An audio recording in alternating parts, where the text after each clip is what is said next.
பரிசுத்த ஆவியை உங்களுக்காக நான் அனுப்புவேன், அவர் என்றென்றைக்கும் உங்களோடு கூட இருப்பார் என்று சொல்லி ஆமென். அவர் வாக்கு கொடுத்துட்டு போனார். எல்லாரையும் பார்த்து அவர் சொன்னார் ஆமென். அப்போஸ்தலர் 1வது அதிகாரத்தில் நம்ம வாசிக்கும் பொழுது அவர் பரமேறி போகும் பொழுது அவர் சொன்ன ஒரு வார்த்தை என்னவென்று சொன்னால் ஆமென். அப்போஸ்தலரின் புஸ்தகம் 1வது அதிகாரத்தில் 5வது வசனத்தில், நீங்கள் எருசலேமை விட்டு போகாமல் என்னிடத்தில் கேள்விப்பட்ட பிதாவின் வாக்குத்தத்தம் நிறைவேற காத்திருங்கள் என்று கட்டளையிட்டார். அல்லேலூயா.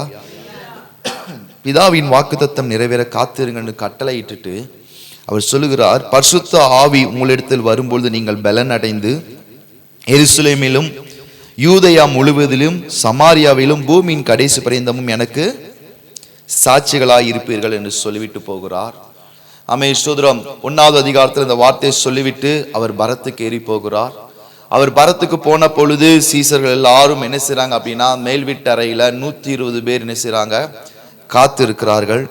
ஆமென். அங்கே காத்து இருந்து 14வது வசனம் சொல்லுகிறது, இயேசுவின் தாயாகிய மரியாளோடும் அவருடைய சகோதரரும் கூட ஒருமனப்பட்டு ஜெபத்திலும் வேண்டுதலிலும் தரித்திருந்தார்கள். அல்லேலூயா. அவர்கள் தரித்திருந்தார்கள். தரித்திருந்த பொழுது ஆமென், ஆவியானவர் 2வது அதிகாரம் 1 வசனத்துல அவர் இறங்கி வருகிறார். அல்லேலூயா. சோ ஆவியானவர் நம்முடைய வாழ்க்கையில ரொம்ப முக்கியம். கொஞ்சம் வாயை திறக்கணும். அல்லேலூயா. ஆவியானவர் நம்முடைய வாழ்க்கையில ரொம்ப முக்கியம். நம்ம பரலோகத்துக்கு போகணும்னா ஆவியானவர் முக்கியம். நம்ம விடுதலையா இருக்கணும்னா ஆவியானவர் முக்கியம். சுகமா இருக்கணும்னா ஆவியானவர் முக்கியம். ஆமென். தேவன் வச்சிருக்கிற ஆசீர்வாதங்களை சுதந்திரிக்கணும் என்றால் ஆவியானவர் முக்கியம். ஸோ எல்லாவற்றிற்கும் ஆவியானவர் ரொம்ப ரொம்ப முக்கியம். ஆவியானவர் இல்லைன்னா ஒண்ணுமே இல்லை. இயேசு கிறிஸ்துவோட வாழ்க்கையில் நம்ம பார்க்கிறோம் ஆவியானவர் எவ்வளவு முக்கியம் என்று பார்க்கிறோம். அமேஸ்வரம். இன்னைக்கு நம்ம இயேசு கிறிஸ்துவோட வாழ்க்கையில இருந்து ஒரு 3 காரியத்தை நம்ம பார்க்க போகிறோம். லூக்காவின் புஸ்தகம் 4வது அதிகாரத்தை நாம் எடுத்துக்கொள்ளலாம். லூக்காவின் புஸ்தகம் 4வது அதிகாரம், இதுல இருந்துதான் இன்னைக்கு நம்ம ஆண்டவருடைய வார்த்தையை நம்ம தியானிக்க போகிறோம். ஆவியானவரை குறித்து நம்ம பார்க்க போகிறோம். ஆமென். லூக்காவின் புஸ்தகம் 4வது அதிகாரம் 14வது வசனத்தை வாசிக்கலாம்.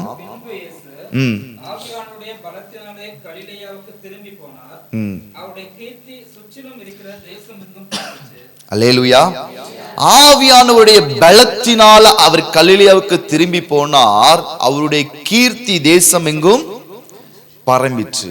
அப்போ ஆவியானுடைய பலம் இருந்தா நம்முடைய கீர்த்தி என்ன செய்யும் சொல்லுங்க. கீர்த்தினா அது யாருடைய பேரா இருக்கும்? அப்படியா?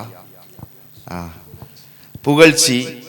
ஆமென். ஸ்தோத்திரம். ஒரு நம்மளுடைய கனம், நம்மளை குறித்து சொல்லப்படுகிற நல்ல வார்த்தைகள். ஆமென். ஸ்தோத்திரம். ஆவியானுடைய பலம் இயேசு கிறிஸ்துவுக்கு வந்த பொழுது, இயேசு கிறிஸ்து ஆவியானுடைய பலத்துல அவர் இருந்த பொழுது அவருடைய கீர்த்தி தேசம் எங்கும் அது பரம்பிற்று. இயேசு போய் அவருடைய கீர்த்தியை பரப்பவில்லை, ஆனால் ஆவியானுடைய பலம் வந்த பொழுது கீர்த்தி பரவ ஆரம்பித்தது. அப்போ நம்முடைய வாழ்க்கையிலையும் ஆவியானுடைய பலம் வந்தது அப்படின்னா நம்மளுடைய பெயரும் பிரஸ்தாபமாகும். அல்லேலூயா. ஆமென். வேதத்துல வாசிக்கிறோம், ஆபிரகாமை பார்த்து ஆண்டவர் சொன்னார், உன் பேரை நான் பெருமைப்படுத்துவேன் என்று சொல்லி அந்த இடத்துல ஆண்டவர் சொல்லுகிறார். அதே போலதான் இங்க இயேசு கிறிஸ்துவோட வாழ்க்கையில அவருடைய 30வது வயது வரைக்கும் ஆண்டவர் ஆமென் 30வது வயது வரைக்கும் அவருடைய கீர்த்தி பரம்பவில்லை, எந்த மாற்றமும் இல்லை. அவர் 30வது வயதுல ஆவியானவரை பெற்றுக்கொண்டு ஆவியானுடைய பலத்துல நிறைந்த பொழுது அவர் தேசமெங்கும் அவரை குறித்ததான நற்பெயர் பரவ ஆரம்பித்தது. அல்லேலூயா. அப்போஸ்தலர் 1:8 வாசிக்கிறோம், பரிசுத்த ஆவி உங்களிடத்தில் வரும்பொழுது நீங்கள் பலன் அடைந்து எருசலேம் யூதேயா முழுவதிலும் சமாரியாவிலும் பூமியின் கடைசி பரியந்தமும் எனக்கு சாட்சிகளாய் இருப்பீர்கள். அப்ப ஆவியானவர் நம்முடைய வாழ்க்கையில வந்தார் அப்படின்னா நம்முடைய வாழ்க்கையில ஒரு பெருக்கம் வரும். அல்லேலூயா. நம்முடைய வாழ்க்கையில ஒரு பெருக்கம் வரும், நம்முடைய வாழ்க்கையில ஒரு மாற்றம் வரும். ஆமென். இன்னும் ஆவியானவர் நம்முடைய வாழ்க்கைக்குள்ள வந்தார் அப்படின்னா நம்மளை குறித்து தேசம் பேசும். அல்லேலூயா. பக்கத்துல உங்களை பார்த்து சொல்லுங்க, உங்க வாழ்க்கையில ஆவியானவர் வந்தார்னா உங்களை குறித்து தேசம் நல்ல விதமா பேசும். எப்படி பேசும்? நல்ல விதமா பேசும். அல்லேலூயா. அப்போ ஆவியானுடைய பலத்திலிருந்து போய் தான் அவர் முதல் அற்புதம் கலிலேயாவில் இருக்கிற கானா ஊர்ல ஒரு அற்புதம் செய்கிறார். என்ன அற்புதம் செய்கிறார்? இயேசு செய்த முதல் அற்புதம் என்ன? தண்ணீரை திராட்சரசமாய் மாற்றினார். ஆமென். அவர் அங்க போய் ரொம்ப ஜெபிக்கல, போராடல, ஒரே ஒரு வார்த்தை தான், ஆமென், கற்சாடியை நிரப்புங்கள், தண்ணீரை கொண்டு போய் பந்து விசாரிப்புக்காரன்ட கொடுங்கள். அவ்வளவுதான். சாதாரண தண்ணி எப்படி மாறிடுச்சு? அதிக ருசி உள்ள திராட்சை ரசமாய் மாறிவிட்டது. அப்ப ஆவியானுடைய பலம் வந்தது அப்படின்னா நம்ம ஜெபிக்கிற ஒவ்வொரு வார்த்தைக்கும் பலம் உண்டு. அல்லேலூயா. நம்ம ஜெபிக்கிற ஒவ்வொரு வார்த்தைக்கும் பதில் உண்டு. ஆமென். நாம் ஜெபிக்கிற ஒவ்வொரு வார்த்தைக்கும் கிரியைகள் நடைபெறும். அப்ப ஆவியானுடைய பலத்தை பெறணும் அப்படின்னா இயேசு கிறிஸ்துவோட வாழ்க்கையில 3 காரியம் நடந்தது. இந்த ஆவியானுடைய பலத்தை பெறுவதற்கு 3 காரியம் நமக்கு முக்கியம். அல்லேலூயா. எத்தனை காரியம்? சத்தமா சொல்லுங்க. 3 காரியம். ஆமென். அந்த 3 தான் நம்ம இன்னைக்கு பார்த்து நம்ம தியானித்து நம்ம முடிக்க போகிறோம். வாசிக்கலாம். லூக்காவின் புஸ்தகம் 4வது அதிகாரம் அதனுடைய 1வது வசனத்தை.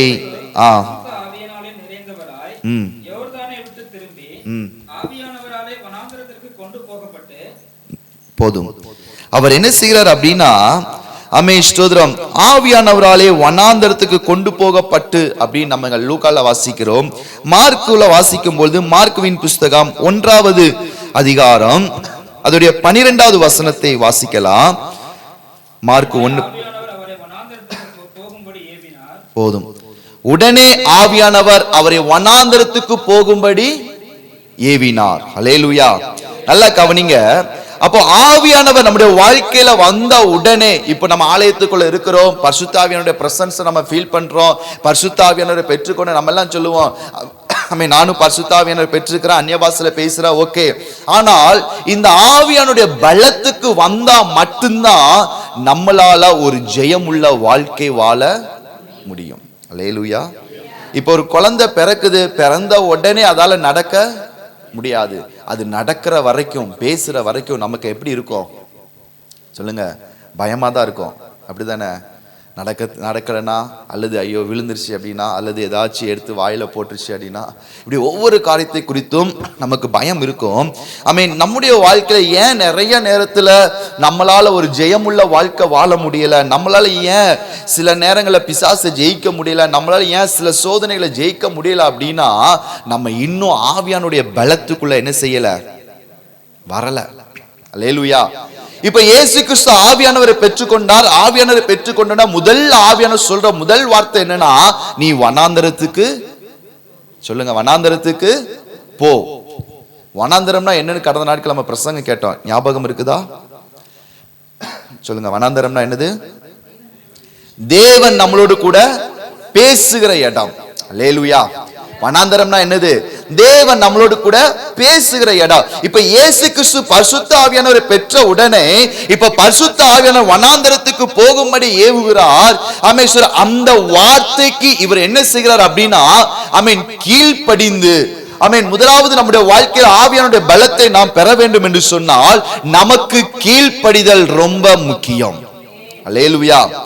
கீழ்ப்படிதல் ரொம்ப முக்கியம். இயேசு கிறிஸ்து அந்த இடத்துல ஆவியானவர் வனாந்தரத்துக்கு போகுன்னு சொன்ன உடனே இயேசு கிறிஸ்து அந்த இடத்துல எந்த வார்த்தையும் பேசலை, எந்த பதிலும் கொடுக்கலை. நான் தேவகுமாரன், நான் பரலோகத்திலிருந்து இறங்கி வந்தவர், ஆமென், நான் இந்த மக்களுக்காக வந்தவர், நான் எதுக்கு வனாந்தரத்துக்கு போன அப்படின்னு அவர் எதுவுமே பேசலை. ஆமென். அதிகாரமுடையவர் தான், தேவகுமாரன் தான். ஆனால் ஆவியானவர் சொன்ன உடனே அவர் அந்த வார்த்தைக்கு கீழ்ப்படிந்தார். அல்லேலூயா. ஆமென். தேவன் எதிர்பார்க்கிற முதல் காரியம் நம்முடைய வாழ்க்கையில கீழ்ப்படிதல் ரொம்ப முக்கியம். அல்லேலூயா. இந்த கீழ்ப்படிதல் அப்படின்னா, இந்த கீழ்ப்படிதலுக்குள்ள 3 காரியங்கள் இருக்கிறது. நன்றாய் கவனிக்கணும். இந்த கீழ்ப்படிதலுக்குள்ள 3 காரியம் இருக்கிறது. அப்படின்னா முதல் காரியம் என்னவென்று சொன்னால், தேவன் பேசுகிற வார்த்தையை கேட்கணும். அல்லேலூயா. நல்ல ஒரு அல்லேலூயா சொல்லுங்க. தேவன் பேசுற வார்த்தைய சொல்லுங்க, கேட்கணும். 2வது ஏற்றுக்கொள்ளணும். 3வது நடைமுறைப்படுத்தணும். இந்த 3 சேர்ந்தாதான் கீழ்ப்படிதல். அல்லேலூயா. என்ன செய்யணும்? முதல்ல தேவன் பேசும் பொழுது கேட்கணும். இரண்டாவது ஏற்றுக்கொள்ளணும். என்ன செய்யணும்? ஏற்றுக்கொள்ளணும். மூணாவது நடைமுறைப்படுத்தணும், செயல்படுத்த வேண்டும். அல்லேலூயா. இந்த மூன்று சேர்ந்தாதான் கீழ்ப்படிதல். அல்லேலூயா. நம்ம சொல்வோம் கீழ்ப்படிதல்ன்றோம். ஆனா அந்த கீழ்ப்படிதலுக்குள்ள இந்த மூன்று காரியத்தை ஆண்டவர் வைத்திருக்கிறார். நிறைய பேருக்கு நம்ம சொல்லும் பொழுது கேட்கறதுக்கு மனசு இருக்காது. சில பேருக்கு கேட்கறதுக்கு மனசு இருக்கும், அதை ஏற்றுக்கொள்ள மனசு இருக்காது. சில பேருக்கு அதை செயல்படுத்த நடைமுறைப்படுத்த என்ன இருக்காது சொல்லுங்க, மனசு இருக்காது. அல்லேலூயா. ஆனா இயேசு கிறிஸ்து என்ன செய்கிறார் அப்படின்னா, ஆவியானவர் சொல்றாரு, நீ வனாந்தரத்துக்கு போ அப்படின்னு சொன்ன உடனே அந்த வார்த்தையை கேட்டு அதை ஏற்றுக்கொண்டு அவர் இயேசு கிறிஸ்து வனாந்தரத்தை நோக்கி போய் வனாந்தரத்துல அவர் தங்க ஆரம்பிக்கிறார். அல்லேலூயா. ஆண்டவர் நம்முடைய வாழ்க்கையில அவர் நம்மளை பலப்படுத்த வேண்டும் என்று சொன்னால் அவர் எதிர்பார்க்கிற முதல் காரியம் கீழ்ப்படிதலை அவர் எதிர்பார்க்கிறார். ஆபிரகாமை ஆண்டவர் அழைக்கிறார். ஆதியாகமம் 12 வாசிக்கிறோம், உன் தேசம் உன் இனம் எல்லாத்தையும் விட்டுட்டு வா, நான் உன்னை பெரிய ஜாதியாக்குவேன், உன் பேரை நான் பெருமைப்படுத்துவேன், நான் உன்னை கானானுக்கு கொண்டு போற சொன்ன உடனே அந்த வார்த்தைக்கு ஆபிரகாம் கீழ்ப்படிந்தான். அல்லேலூயா. ஆண்டவர் சொன்னபோது அந்த வார்த்தையை கேட்டான், அந்த வார்த்தையை ஏற்றுக்கொண்டான், அந்த வார்த்தையின்படி நடக்க ஆரம்பித்தார். ஆண்டவர் அவனை ஆசீர்வதித்தார். தேசங்களை அவனுடைய கரத்துல கொடுத்தார். அவனுடைய வாழ்க்கையில குழந்தை இல்லை, அவனுடைய 100வது வயதுல கற்பம் செத்து போன அந்த நாட்கள்ல தேவன் அவனுக்கு ஒரு அற்புதத்தை செய்தார். அப்ப கீழ்ப்படிதல் இருக்கும் பொழுது தேவன் நம்முடைய வாழ்க்கையில அற்புதங்களை செய்கிறார். கீழ்ப்படிதல் இருக்கும் பொழுது நாம் ஆவியானுடைய பலத்தை நாம் பெற்றுக்கொள்ள முடியும். அல்லேலூயா. அப்ப ஆண்டவர் நம்மட்ட முதல்ல எதிர்பார்க்கிற முதல் விஷயம் என்னவென்று சொன்னால் இந்த கீழ்ப்படிதல் வேண்டும் என்று எதிர்பார்க்கிறார். தேவனுடைய வார்த்தையை கேட்கிறோம், அந்த வார்த்தையை நம்ம ஏற்றுக்கொள்கிறோமா, அந்த வார்த்தையை நம்ம செயல்முறைப்படுத்துகிறோமா என்பதை தேவன் மிகவும் கவனிக்கிறார். அல்லேலூயா. அல்லேலூயா. தேவனுடைய வார்த்தை அங்க பிரசங்கிக்கப்படுகிறது, நம்ம வாசிக்கிறோம், ஆராதனையில கேட்கிறோம், எல்லாம் ஓகே தான். ஆனால் அந்த வார்த்தை நம்முடைய வாழ்க்கைக்குள்ள நம்ம கொண்டு போகிறோமா, அது ஏற்றுக்கொள்ளுகிற மனசு வருதா? நிறைய நேரத்தில் நம்ம சொல்லுவோம், இதுவா, இது எனக்கு தெரியும். ஆனா வசனம் சொல்லுகிறது, பைத்தியமாய் தோன்றுகிற வசனத்தினாலே. அல்லேலூயா. நமக்கு எல்லாம் தெரியும் தான், நமக்கு தெரியாது ஒன்றும் கிடையாது தான். முழு வேதம் தெரியும், முழு வேதத்தில் இருக்கிற வசனங்கள் எல்லாம் தெரியும். ஆனா இந்த வேதத்தை நம்ம ஒவ்வொரு முறை வாசிக்கும் பொழுதும் அது நமக்கு புதிதா ஏதோ ஒன்றை கற்றுக் கொடுத்துக்கொண்டே இருக்கும். அல்லேலூயா. அப்போ ஆவியானவருடைய பலம் நமக்கு வேணும் அப்படின்னா நம்ம ஆவியானுடைய ஆவியானுடைய பிரசனத்தை அல்லது ஆவியானவரை பெற்றுக்கொண்டா போதாது, அந்த பலத்துக்குள்ள போகணும். அல்லேலூயா. நம்ம பிள்ளைகளை பார்த்து சொல்லுவோம், உனக்கு பலமே இல்லை, நீ நல்லா சாப்பிடு, நல்ல பலனா இரு, நல்ல திடகாத்தமா இரு, அப்பதான் நீ நல்லா படிக்க முடியும், அப்பதான் நீ நல்லா வேலை பார்க்க முடியும். அப்படிதானே? நீங்களா சொல்ல மாட்டீங்களா? அல்லேலூயா. அப்போ அந்த ஆவியின் பலத்துல நீங்க பாத்தீங்க அப்படின்னா, குழந்தைக்கு பலன் இல்லை அப்படின்னா அடிக்கடி என்ன வரும்னா வியாதி, பலகீனம் என்ன செய்யும் சொல்லுங்க, வந்துகிட்டே இருக்கும். அந்த பலம் இருந்துச்சு அப்படின்னா, அந்த நோய் எதிர்ப்பு சக்தி அதிகமாக இருந்துச்சு அப்படின்னா எந்த கிருமியும் எந்த வியாதியும் என்ன செய்யாது, அவங்கள தொட முடியாது, மேற்கொள்ள முடியாது. அப்போ ஆவியானுடைய பலத்தை இயேசு கிறிஸ்து பெற்றுக்கொள்வதற்கு முதலாவது அவர் ஆவியானுடைய வார்த்தைக்கு கீழ்ப்படிந்தார். அல்லேலூயா. அல்லேலூயா. இங்க பிரசங்கிக்கப்படுகிறது என்னுடைய வார்த்தை அல்ல, இது தேவனுடைய வார்த்தை. இந்த தேவனுடைய வார்த்தையை நீங்க கேட்குறீங்க, இந்த வார்த்தையை ஏற்றுக்கொண்டு இந்த வார்த்தையின்படி நீங்கள் செயல்பட ஆரம்பிக்கும் பொழுது உங்க வாழ்க்கையில நீங்கள் வெற்றி உள்ள ஒரு வாழ்க்கை வாழ முடியும். அல்லேலூயா. அல்லேலூயா. வனாந்தரம் அப்படின்னா தேவன் பேசுகிற இடம் அப்படின்னா, இன்னும் நான் உங்களுக்கு நான் சொல்றேன், தனிமையா உட்கார்ந்து ஆண்டவர் ஆவியானவர் இயேசுவோடு கூட நிறைய விஷயங்களை பேச ஆரம்பிக்கிறார். இயேசு இந்த 3.5 வருடங்கள் இந்த பூமியில வாழ போற நாட்கள் அவர் எப்படி வாழணும், என்ன செய்யணும், எல்லாவற்றையும் கற்றுக் கொடுப்பதற்காக தான் அவர் இந்த வனாந்தரம் என்கிற தனிமையா அழைத்து கொண்டு வருகிறார். அல்லேலூயா. அப்ப ஆவியானுடைய பலத்தை பெற வேண்டும் என்று சொன்னால் நம்முடைய வாழ்க்கையில முதலாவது கீழ்ப்படிதல் வேண்டும். அல்லேலூயா. இரண்டாவது நம்முடைய வாழ்க்கையில என்ன வேண்டும் என்று சொன்னால் தேவனோடு கூட சஞ்சரிக்கிற ஒரு அனுபவம் நமக்கு வர வேண்டும். அல்லேலூயா. ஆமென். வாசிக்கலாம். மார்க்குவின் புஸ்தகம் 1வது அதிகாரம் அதனுடைய 13வது வசனத்தை வாசிக்கலாம்.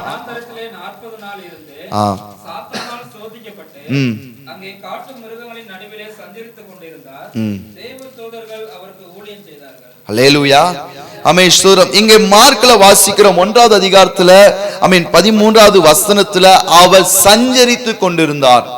சஞ்சரிக்கிறது அப்படின்னா என்ன சொல்லுங்களேன்? சஞ்சரிக்கிறது அப்படின்னா சொல்லுங்க. தேவனோடு கூட சஞ்சரிக்கிறது. ஏனோக்கு தேவனோடு கூட சஞ்சரித்தான். நோவா தேவன் கூட சஞ்சரித்தான். அப்போ தேவனோடு கூட சஞ்சரிக்கிறது அப்படின்னா தேவனோடு கூட தனிமையில அதிகமான நேரத்தை செலவு பண்ணுவது. அல்லேலூயா, அல்லேலூயா. இயேசு 40 நாள் அவர் என்ன செய்கிறார் அப்படின்னா அந்த வனாந்தரத்துல அவர் தேவனோடு கூட ஆவியானவர் கூட அவர் அதிகமாய் நேரத்தை செலவு பண்ணி கொண்டிருக்கிறார். 40 நாட்கள் அவர் செலவு பண்ணி கொண்டிருக்கிறார். இந்த 40 நாட்கள் அவர் செலவு பண்ணினதுனாலதான், அவர் நேரம் செலவு பண்ணதுனாலதான், அவர் தேவனோடு கூட சஞ்சரித்ததுனாலதான் அவருடைய வாழ்க்கையில் என்னெல்லாம் நடக்க போகிறது என்பதை அவர் முன்னக்கூட்டியே அறிந்து கொண்டார். அல்லேலூயா. அமேஸ்வர வேதத்துல வாசிக்கிறோம், தேவன் நமக்கு ஆயத்தம் பண்ணினவைகளை கண் காணவும் இல்லை, காதுகளில் கேட்கவும் இல்லை, இருதயத்தில் தோன்றவும் இல்லை. ஆனால் நமக்கோ தேவன் அவைகளை தம்முடைய ஆவியினாலே வெளிப்படுத்தினார். அந்த ஆவியானவர் தேவனுடைய ஆழங்களையும் ஆராய்ந்திருக்கிறார். அல்லேலூயா, அல்லேலூயா. அப்படி ஒரு வசனம் இருக்கு, தெரியுமா? சொல்லுங்க, தெரியுமா இல்லையா? ஆமென். சோ நம்முடைய வாழ்க்கையில தேவன் நமக்கு ஆயத்தமாக்கி வைத்திருக்கிற நன்மைகள், நம்ம நினைப்போம் ஆண்டவர்ட்ட, அமேஸ்வர ஆண்டவர் ஏன் எனக்கு உதவி செய்யல, ஆண்டவர் ஏன் எனக்கு அமேஸ்வர எனக்கு அற்புதம் பண்ணல, சோதரோ தேவன் ஏன் என்னுடைய வாழ்க்கையில எந்த மாற்றத்தையுமே கொடுக்கல அப்படின்னு சொல்லி நம்ம நிறைய கேள்வி கேட்போம். அப்படித்தானே? ஆனா வசனம் சொல்லுகிறது, ஆமென், தேவனும் கூட சஞ்சரிக்கிறவர்களுக்கு தேவன் எதையுமே மறைப்பது கிடையாது. அல்லேலூயா. இன்னைக்கு ஆண்டவர் நம்மகிட்ட எதிர்பார்க்கிறது என்னன்னா, அவரோடு கூட சஞ்சரிக்கிறவர்களை தேவன் எதிர்பார்க்கிறார். அல்லேலூயா.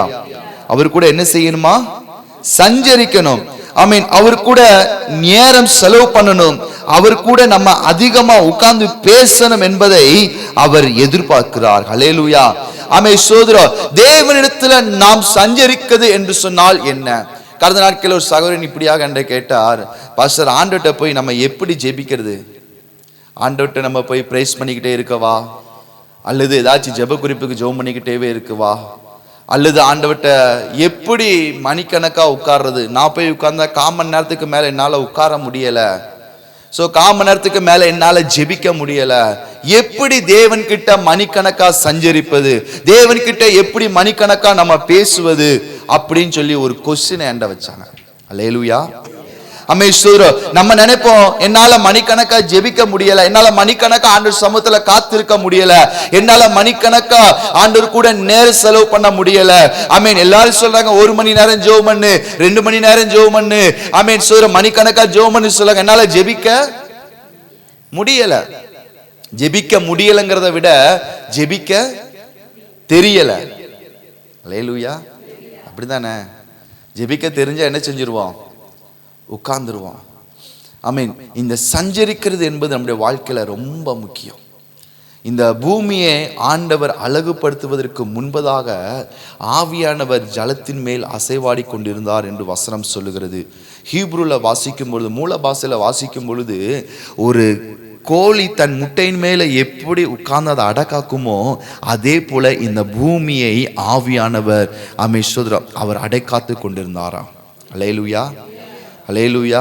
ஒரு நல்ல ஒரு உதாரணம் சொல்றேன். அமேஸ்வரர் சஞ்சரிக்கிறது என்பது என்னவென்று சொன்னால், அமேன், ஒரு கோழி தன் முட்டைகளை தன்னுடைய சிறகுக்குள்ள வச்சு அதை அடக்காக்கும் பொழுது அமேஸ்வரர் நமக்கு ஒண்ணுமே தெரியாது, அது ஏதோ முட்டையை வச்சுக்குதான் நமக்கு தெரியும். ஆனா இந்த கோழி என்ன செய்யும் அப்படின்னா, தாங்கிட்ட இருக்கிற அந்த சூட அந்த முட்டைக்குள்ள என்ன செய்யும்?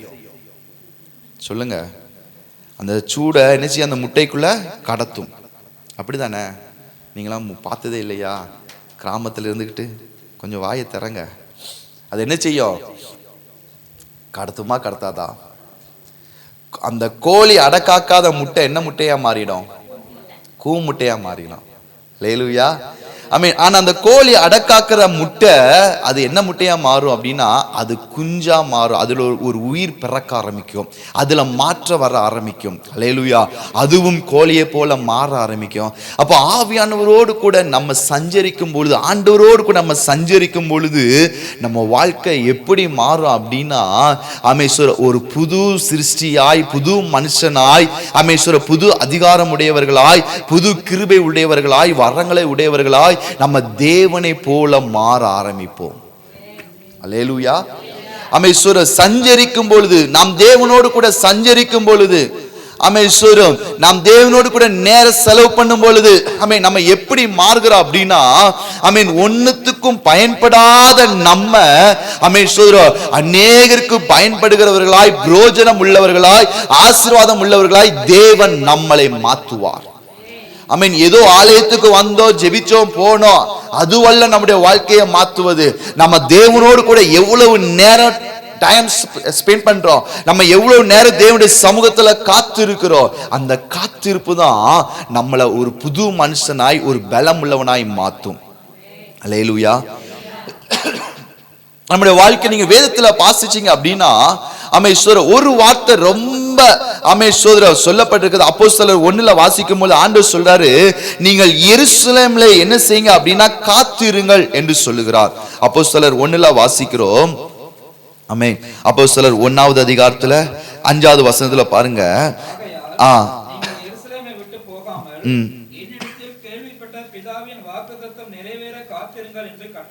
அவர் சொல்றார் பாருங்க, காத்திருங்கள் என்று கட்டளை இடுகிறார். அப்படின்னா நீ நிச்சயம் காத்திருக்கணும். பரிசுத்த ஆவியானவர் வேணும்னா அமேஸ்வரர் நீ அவர் கூட என்ன செய்யணும்? காத்திருக்கணும். அந்த காத்திருப்பு தான் சஞ்சரிக்கிறதுக்கு அடையாளம். அல்லேலூயா. அல்லேலூயா. இந்த காத்திருப்பு அப்படின்னா என்ன அர்த்தம் அப்படின்னா அமேஸ்வர மூல பாஷையில சொல்லப்பட்டிருக்குது, நாம் தேவனோடு கூட பின்னி பிணைவது. அல்லேலூயா. அமேஸ்வர கவனிங்கள், ஒரு நூலை அமேஸ்வர இன்னொரு நூலோடு கூட நம்ம அமேஸ்வர பிணைக்கும் பொழுது அது உறுதி உள்ளதா என்ன செய்யும்? மாறும். அப்படித்தானே? மாறுமா மாறாதா? நீங்க ஒரு நூலை ஈஸியா இழுத்தீங்கன்னா அது என்ன செய்யும்? கட்டாயிரும், அந்துரும். அப்படித்தானே? அருந்து போய்விட. ஆனா அதே 2 நூல் 3 நூலாய் பிணைக்கப்படும் பொழுது, அது இணைக்கப்படும் பொழுது அது இன்னும் ஸ்ட்ராங்கா மாறுகிறது. ஒரு நூலை வச்சு நம்ம ஒரு சின்ன வெயிட்லெஸ் தான் நம்ம தூக்க முடியும், வெயிட் இல்லாததான் தூக்க முடியும். ஆனால் இந்த பிணைக்கப்படுகிற இந்த நூலானது என்ன செய்யும் அப்படின்னா அதிக பாரம் உள்ளதை கூட அது தூக்க பிரயோஜனமாய் மாறும். அல்லேலூயா. அப்ப தேவனுடைய சமூகத்துல நம்ம காத்திருக்கும் பொழுது, சஞ்சரிக்கும் பொழுது நம்ம வாழ்க்கை எப்படி மாறும் அப்படின்னா நாம் அநேகரை விடுதலையாக்குகிறவர்களாய், அநேகரை தேவனுடைய சமூகத்துல இழுக்கிறவர்களாய், அநேகரை விடுவிக்கிறவர்களாய், அநேகருக்கு ஆசீர்வாதமாய் தேவன் நம்மளை மாற்றுகிறார். அல்லேலூயா. நம்ம தேவனுடைய சமூகத்துல சஞ்சரிக்கும் பொழுது மாத்திரம் அது நடக்கும். நம்ம தேவனுடைய சமூகத்துல வந்து நம்ம ஏதோ 2 வார்த்தை அவசரமா ஜெபம் பண்ணிட்டு நம்மளுடைய ஜெப குறிப்பை மட்டும் சொல்லிட்டு நம்ம போகும் பொழுது நாம் தேவனோடு கூட பிணைக்கப்பட முடியாது.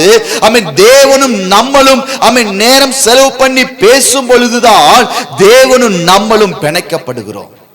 அல்லேலூயா. காத்திருப்பு என்றாலே அதுக்கு அர்த்தம் தேவனோடு கூட பிணைக்கப்படுகிறது, தேவனோடு கூட இணைக்கப்படுவது, தேவனோடு கூட நெருங்குவதுதான் காத்திருப்பு. இயேசு கிறிஸ்து தன்னுடைய ஊழியத்தை தொடங்குவதற்கு முன்பதாக அவர் வனாந்தரத்துல தேவனுடைய வார்த்தைக்கு கீழ்ப்படிந்து போய் இருந்து அவர் என்ன செய்கிறார் அப்படின்னா அவர் தேவனோடு கூட இணைக்கப்படுகிறார், பிணைக்கப்படுகிறார். அப்படி பிணைக்கப்பட்டதுனாலதான் அவருடைய 3.5 வருட ஊழியத்தில் அநேகர் குருடர்களை பார்க்க வைத்தார், திரளான ஜனங்களை விடுதலையாக்கினார், அசுத்தாவிகளை துரத்தினார், அநேகரை தேவனுக்கு நேராக இழுத்து கொள்ள முடிந்தது. அல்லேலூயா. அல்லேலூயா. நாம் தேவனோடு கூட என்ன செய்யணும்? நேர செலவு பண்ணணும், அவருடைய சமூகத்துல காத்து இருக்கணும், அவரோடு கூட சஞ்சரிக்கணும். வசனம் சொல்லி கர்த்தருக்கு காத்திருக்கிறவர்கள் புதுபலன் அடைகிறார்கள். கர்த்தருக்கு காத்திருக்கிறவர்கள் வெட்கப்பட்டு போவது இல்லை. கர்த்தருக்கு காத்திருக்கிறவர்கள் புதுபலன் அடைந்து செட்டைகளை விரித்து அவர்கள் உயரே எழும்புகிறார்கள். அப்படின்னா ஆண்டவருடைய சமூகத்துல காத்து இருக்கும் பொழுது அவர் நம்மளை பலப்படுத்துகிறார். இந்த பலம் நம்மளை என்ன செய்கிறது அப்படின்னா நம்மளை உயர்த்துகிறதா இருக்கிறது. அல்லேலூயா. அப்ப ஆண்டவருடைய சமூகத்துல நம்ம காத்திருக்கிற ஒரு அனுபவம் வேணும். ஆண்டவருடைய சமூகத்துல போய் நம்ம என்ன செய்யலாம் அப்படின்னா கொஞ்ச நேரம் நம்ம பைபிள் வாசிக்கலாம், கொஞ்ச நேரம் ஆண்டவரை துதிக்கலாம், பாட்டு பாடலாம், பிரைஸ் பண்ணலாம், கொஞ்ச நேரம் ஸ்தோத்திரங்களை செலுத்தலாம். அது மாத்திரமல்ல, ஆண்டவருடைய சமூகத்துல நம்ம கொஞ்ச நேரம் ஆண்டவர்கிட்ட பேசிட்டு ஆண்டவரை நீங்க பேசுங்க அப்படின்னு சொல்லி நம்ம கொஞ்ச நேரம் அமைதியா காத்து இருக்கலாம். அல்லேலூயா. நம்ம மட்டும் போய் பேசிட்டு நம்ம திரும்பி வந்துட்டோம் அப்படின்னா ஆண்டு சொல்வாரு, நீ பேசுன, நான் பேசுறதுக்கு நீ காத்திருக்கலையே. அல்லேலூயா. டாக்டர்கிட்ட போய் டாக்டர் எனக்கு கால் வலிக்கு, கை வலிக்கு, தலை வலிக்கு, உடம்பு வலிக்குன்னு சொல்லிட்டு நம்ம திரும்பி வந்துட்டோம்னா டாக்டர் என்ன சொல்வாரு? நம்ம வியாதி சரியாயிருமா? சொல்லுங்க. நான் டாக்டர்கிட்ட போயிட்டேன், டாக்டர்கிட்ட என்னுடைய பிரச்சனை எல்லாத்தையும் சொல்லிட்டேன், ஆனா என் வியாதி மாறல. அப்போ இந்த டாக்டர் போலி டாக்டர். அப்படியா? சொல்லுங்க. அப்ப அந்த இடத்துல நம்ம என்ன செய்யணும்? காத்திருக்கணும். அவர் என்ன செய்வார்? உட்கார்ந்து ஒரு சீட்ல எழுத ஆரம்பிப்பார். இதுக்கு இன்ஜெக்ஷன் போடணுமா, என்ன மாத்திரை போடணும், எல்லாத்தையும் எழுதி என்ன செய்வாரு?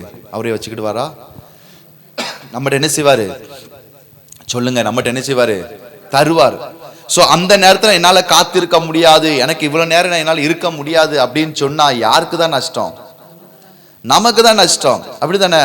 அப்ப ஆண்டவருடைய சமூகத்துல காத்திருக்கிறது என்று சொன்னால் நாம் வேதத்தை வாசிக்கிறோம், பாட்டு பாடுகிறோம், பிரைஸ் பண்றோம், துதிக்கிறோம், நம்முடைய காரியங்கள் எல்லாத்தையும் ஆண்டவர்கிட்ட சொல்றோம். சொல்லிவிட்டு நம்ம கொஞ்ச நேரம் ஆண்டவரே நீங்க பேசுங்க அப்படின்னு சொல்லி நம்ம அமைதியா உட்காரும் பொழுது அவர் நமக்கு என்ன வேணுமோ அதை நம்மளோடு கூட பேச ஆரம்பிப்பார். அல்லேலூயா. அல்லேலூயா. அப்ப இந்த காத்திருப்பு தான் நம்மளை பலமுள்ளவனாய் மாத்துகிறது. இந்த காத்திருப்பு தான் நம்மளை தேவனோடு கூட இன்னும் நெருக்கத்துக்குள்ள கொண்டு போகிறது.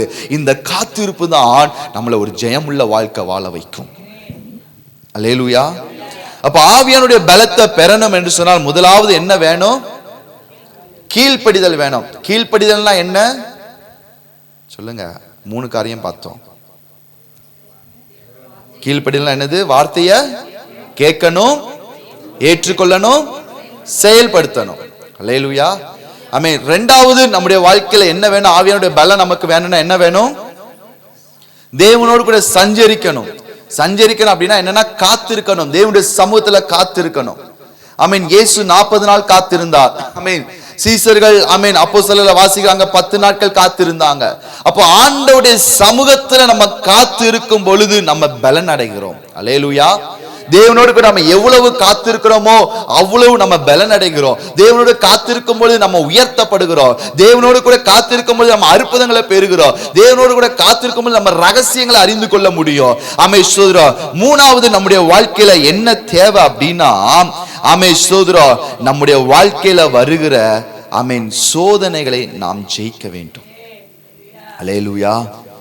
சோதனை தான் நம்மளை சாதனையாளர்களாய் மாற்றும். பக்கத்துல பார்த்து சொல்லுங்க, உங்க சோதனை தான் உங்களை சாதனையாளர்களாய் மாற்றும். அல்லேலூயா. ஆமென். இங்க எத்தனை சோதனை வருகிறது இயேசுடைய வாழ்க்கையில பாருங்க. லூக்கா 4வது அதிகாரத்துல ஆமென் ஸ்தோத்திரம், முதல் சோதனை என்ன அப்படின்னா 4வது வசனத்துல பாருங்க. 3வது வசனத்துல இருந்து வாசிங்க. சாரி. இந்த கல் அப்பமாகும்படி சொல்லும் என்றான். அவர் பிரயத்தனமாக மனுஷன் அப்பத்தினாலே மாத்திரமல்ல தேவனுடைய ஒவ்வொரு வார்த்தையினாலும் பிழைப்பான் என்று எழுதியிருக்கிறது என்றார். அல்லேலூயா. முதல் சோதனை என்ன என்று சொன்னால் ஆமென் ஸ்தோத்திரம், இங்கே இயேசுக்கு ரொம்ப என்ன உண்டாயிடுச்சு? பசி உண்டாயிடுச்சு. அல்லேலூயா. என்ன உண்டாயிடுச்சு? பசி உண்டாயிடுச்சு. உங்களுக்கும் பசி உண்டாயிருக்கும் நினைக்கிறேன். அல்லேலூயா.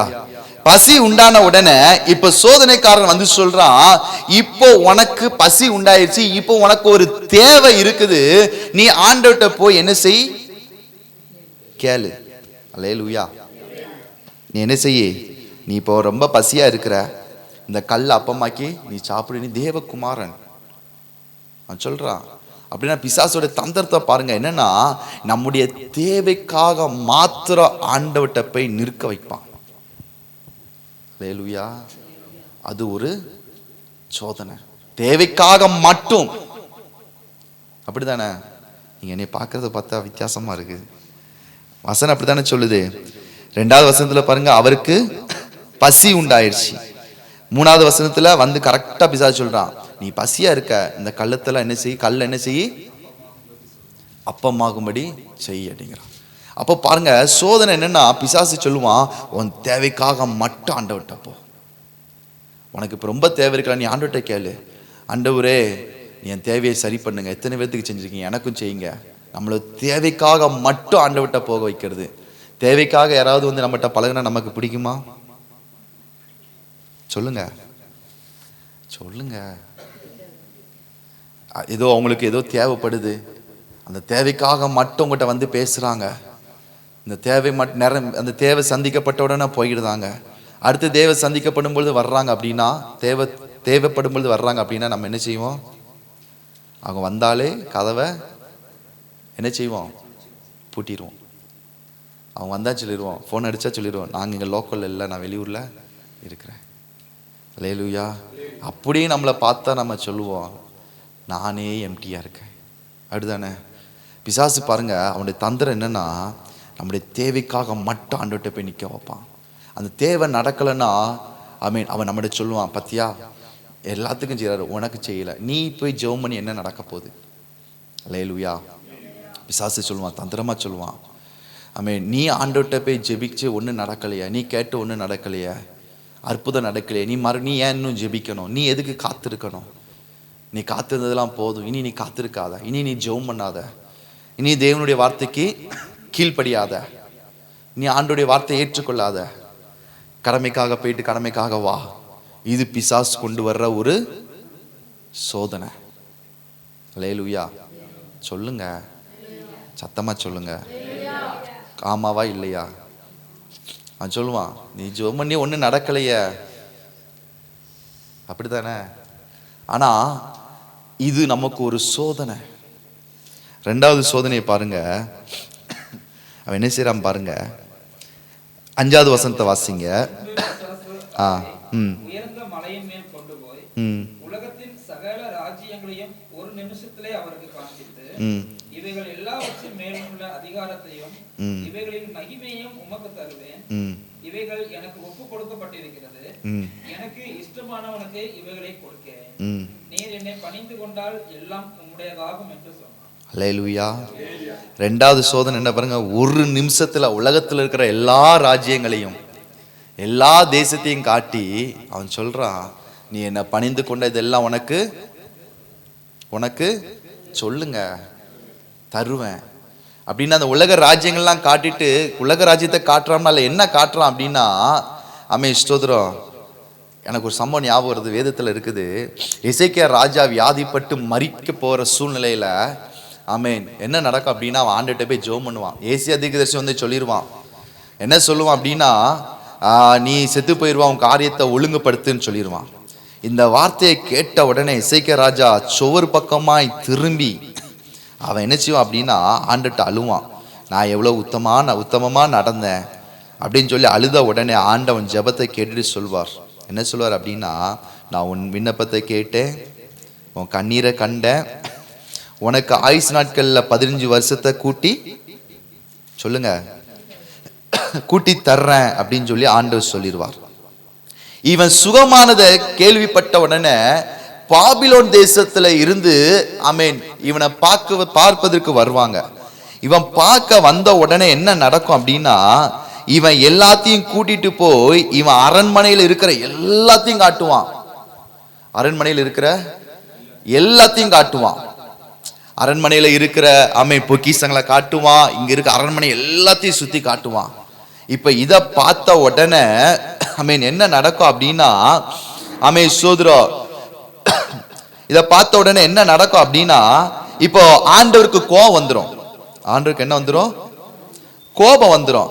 ஆண்டவருக்கு கோபம் வந்த உடனே என்ன நடக்கும் அப்படின்னா தீர்க்கதரிசிய அனுப்புவாரு. யார் அனுப்புவார்னா அதே ஏசியா தீர்க்கதரிசி போவாரு.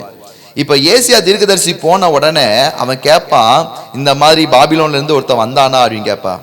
ஆமா வந்தான். நீ அவனுக்கு என்னெல்லாம் செஞ்ச அப்படின்னு கேட்ட உடனே அவன் சொல்லுவான், நான் எல்லாத்தையும் நான் சுத்தி காட்டினேன், அவனுக்கு காட்டாதது ஒண்ணுமே என் ராஜ்யத்துல இல்ல. இப்ப அடுத்து அவன் சொல்லுவான், என்ன சொல்லுவான் அப்படின்னா, நீ எவனுக்கு நீ இந்த ஒரு ராஜ்யத்தை எல்லாம் நீ சுத்தி காட்டினியோ அவன் வந்து உன் தேசத்தை கொள்ளை அடிச்சுட்டு போயிருவான். அவன் என்ன செஞ்சிருவான்? கொள்ளை அடிச்சுட்டு போயிருவான். நீங்க சிறைப்பட்டு போயிடுவீங்கன்னு ஒரு தீர்க்க தரிசனம் அந்த இடத்துல வரும். அல்லேலூயா, ஆமென், ஸ்தோத்திரம். அப்ப அந்த தீர்க்க தரிசனம் வந்த உடனே அவன் சொல்லுவான், என் காலத்துல நடக்காதுல்ல, அது வரைக்கும் சந்தோஷம். அல்லேலூயா. அப்ப கவனிங்க, தேசத்தை எல்லா வச்சு சுற்றி காட்டலாம். தேசத்துல இருக்கிற கஜானாவை காட்டுறான், அரண்மனையில இருக்கிற எல்லாத்தையும் காட்டுறான், செழிப்பான இடத்த எல்லாத்தையுமே காட்டின உடனே ஆண்டவர் சொல்றாரு, அவன் சிறை பிடித்து கொண்டு போய் விடுவான். இப்ப கவனிங்க, பிசாசு என்ன செய்யறா அப்படின்னா, இயேசுவை கூட்டிட்டு போய் ஒரு நிமிஷத்துல முழு உலகத்தையும் காட்டுறான், ராஜ்யங்கள் எல்லாம் காட்டுறான், ராஜ்யத்தில் இருக்கிற செல்வங்கள் எல்லாத்தையும் காட்டுறான். நீ என்ன பணிந்து கொண்டா இதெல்லாம் உனக்கு தர்ற அப்படின்னா என்ன செய்யறான் அப்படின்னா, இந்த இடத்துல அவன் ஒரு இச்சையை உருவாக்கி விடுறான், ஒரு ஆசையை தூண்டி விடுகிறான். என்ன செய்யறான்? ஆசைய தூண்டி விடுறான். அப்படித்தானே? நமக்கு அழகானதெல்லாம் பார்த்த உடனே உள்ள என்ன தோணும்? வாங்கணும்னு தோணும். அல்லேலூயா. அப்ப முதல் சோதனை எப்படி வருது அப்படின்னா, தேவைக்காக ஆண்டவர்கிட்ட போய் நிற்க வைப்பான். ரெண்டாவது ஆசையை தூண்டி விடுவான். அமேஸ்வர் அங்க அப்படி இருக்கு, இங்க இப்படி இருக்கு, சோ நமக்கு மட்டும் ஏன் இல்ல அப்படின்னு சொல்லி இந்த ஆசைகளை அவன் என்ன செய்யறான் அப்படின்னா தூண்டி விடுகிறவனா இருக்கிறான். மூணாவது பாருங்க, அவன் என்ன செய்யறான் அப்படின்னா, மூணாவது சோதனையை வாசிங்க. அதே லூக்காவின் புஸ்தகம் 4வது அதிகாரத்துல 9வது வசனம். அப்பொழுது அவன் அவரை எருசலேமுக்கு கொண்டு போய் தேவாலயத்து உப்பரிக்கையின் மேல் அவரை நிறுத்தி, நீ தேவனுடைய குமாரனே ஆனால் இங்கே இருந்து தாழ கொதியும், ஏனெனில் உம்மை காக்கும்படிக்கு தம்முடைய தூதர்களுக்கு உம்மை குறித்து கட்டளை இடுவார் என்றும், உமது பாதம் கல்லில் இடராதபடிக்கு அவர்கள் உம்மை கைகளில் ஏந்தி கொண்டு போவார்கள் என்றும் எழுதி இருக்கிறது என்று சொன்னார். அல்லேலூயா. அதுக்கு இயேசு தேவனாய் கர்த்தரை பரிச்சை பாராதிருப்பாக என்று சொல்லியிருக்கிறது. அப்படின்னா இங்க அமேஸ்வர அதிகாரத்தை பயன்படுத்த சொல்லி அல்லது அதிகாரத்தை தவற பயன்படுத்த சொல்லி இங்க பிசாசு தூண்டி விடுகிறான். நீ அபிஷேகம் பெற்றுட்ட, உனக்குள்ள கிருபை இருக்குது, உனக்குள்ள வர இருக்குது, நீ என்ன செய்? உன் அதிகாரத்தை நீ நினைச்சவனுக்கெல்லாம் என்ன செய்ய சொல்லுங்க, பயன்படுத்து. அல்லேலூயா. அப்போ நம்முடைய வாழ்க்கையில வருகிற சோதனைகளை நாம் ஜெயிக்கிறவர்களாய் காணப்பட வேண்டும். முதலாவது ஆண்டுடைய வார்த்தைக்கு கீழ்ப்படியணும், ரெண்டாவது தேவனோடு கூட காத்திருக்கணும், மூணாவது நம்முடைய வாழ்க்கையில வருகிற சோதனை என்ன செய்யணும்? ஜெயிக்கணும். நமக்கு நம்முடைய சோதனை என்னன்னு நமக்கே சொல்லுங்க, தெரியுமா தெரியாதா? நம்ம சோதனை நிறைய பேருக்கு தெரியாது. எது எனக்கு சோதனை, எது எனக்கு கண்ணி, எது எனக்கு எனக்கு முன்பாக வைக்கப்பட்டிருக்கிற சோதனையை ஜெயிச்சாதான் நம்மளால ஒரு ஜெயம் உள்ள வாழ்க்கை வாழ முடியும். நீங்க படிக்கிற பிள்ளைகளுக்கு சோதனை எது தெரியுமா? எக்ஸாம். அந்த எக்ஸாம ஜெயிச்சாதான் அடுத்து என்ன செய்ய முடியும்? அடுத்த கிளாஸ், அடுத்த வகுப்புக்கு போக முடியும். அப்போ நம்முடைய சோதனை என்னன்னு நமக்கு தெரியணும். நம்ம எதுலெல்லாம் வீக்கா இருக்கிறோமோ அதுதான் நமக்கு சோதனை. நம்முடைய வாழ்க்கையில எதெல்லாம் நம்மளை எதெல்லாம் நமக்கு பிடிக்கலையோ அதெல்லாம் நமக்கு சோதனை. அதை நம்ம ஜெயிக்கணும். நம்ம ஜெபம் பண்ணுவோம் ஆண்டவர்கிட்ட போய், ஆண்டவரே நான் இனி என்ன செய்ய மாட்டேன், கோபமே பட மாட்டேன். ஜெபிச்ச அடுத்த 5வது நிமிஷம் என்ன வரும்? கோபத்தை உண்டாக்குகிற ஒரு சிச்சுவேஷன், சூழ்நிலை வரும். நமக்கு அப்போ புரியணும், இது என்னுடைய சோதனை. இந்த சோதனை நான் என்ன செய்யணும்? வசனம் சொல்லுது, சோதனையை சகிக்கிற மனுஷன் பாக்கியவான். அப்ப அந்த சோதனை நம்ம ஜெயிக்காம அந்த சோதனை நம்ம விழுந்து போறோம் அப்படின்னா மறுபடியும் அந்த எக்ஸாம் வரும், அந்த சோதனை வரும். இப்ப என்ன நடக்கும் அப்படின்னா, நான் ஜோமணி பார்த்துட்டேன், ஆண்டவர் இந்த கோபத்தை என்னை விட்டு எடுத்து போடவே மாட்டுக்கார். அப்படிதானே? சொல்லுங்க, ஆமாவா இல்லையா? ஆண்டவர் இதை என்னை விட்டு எடுத்து போடவே மாட்டேங்க. நானும் ஜோமணி பார்த்துட்டு ஆண்டு சொல்லுவார், அது உனக்கு வச்ச சோதனையில எல்லாம் நீ தோத்து போய்கிட்டே இருக்கிற, அதனால தான் அதை உன்னால ஜெயிக்க முடியலை. நம்ம வாழ்க்கையில எதிலெல்லாம் நம்ம வீக்கா இருக்கிறோமோ நம்ம சொல்லுவோம், நான் ஜெபம் பண்ணாதான் பாஸ் எனக்கு நிறைய பிரச்சனையே வருது. ஹல்லேலூயா. ஜெபம் பண்ணாதான்.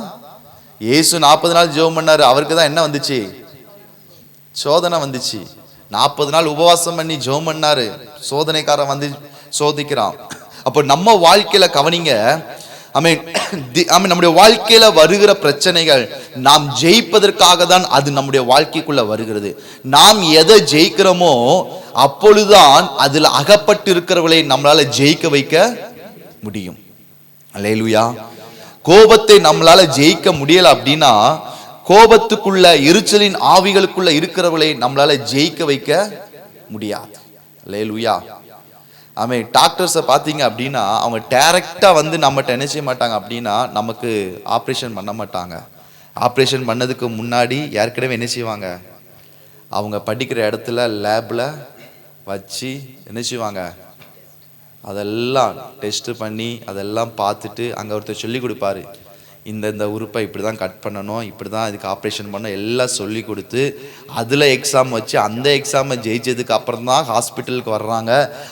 அதுக்கப்புறம் தான் இங்கே வந்து என்ன செய்கிறாங்க சொல்லுங்க, ஆப்ரேஷன் பண்ணுறாங்க. டைரக்டாக வந்தாங்கன்னா நம்ம விட்டுருவோமா சொல்லுங்க?